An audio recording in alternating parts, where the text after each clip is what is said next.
In this video, we're going to predict transformations of an absolute value function, and here's a good reference. So this piece right here, it controls whether the graph is a stretch or a shrink, and we will see a visual of this. And we focus on the absolute value.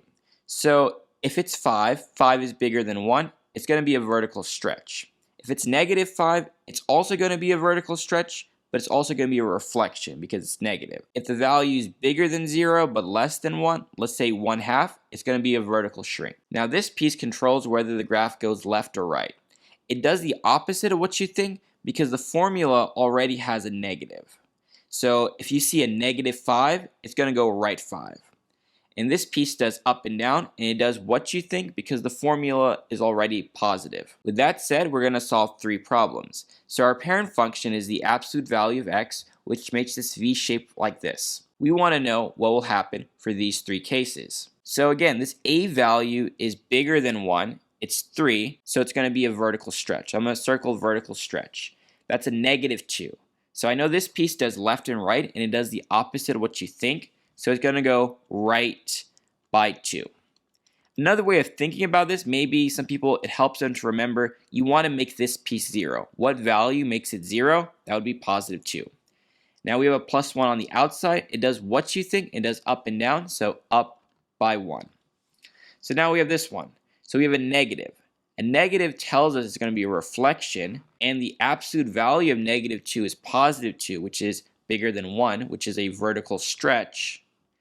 And here we have a plus 3 on the inside. Again, does the opposite of what you think, but it does left and right. So we're going to say left by 3.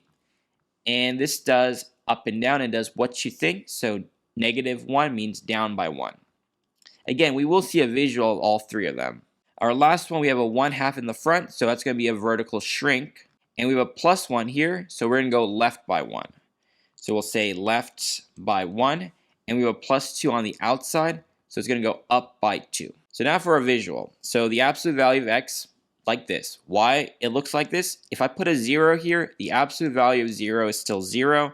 If I put a 2, for example, the absolute value of 2 is 2. If I put a negative 2, the absolute value of negative 2 is positive 2. And that's why we get this V shape. Now for this piece. So if you notice, it's skinnier because it's a vertical stretch. Vertical stretch means your graph gets skinnier. Now, we said negative 2, we go right by 2. So we see it starts right 2, up 1.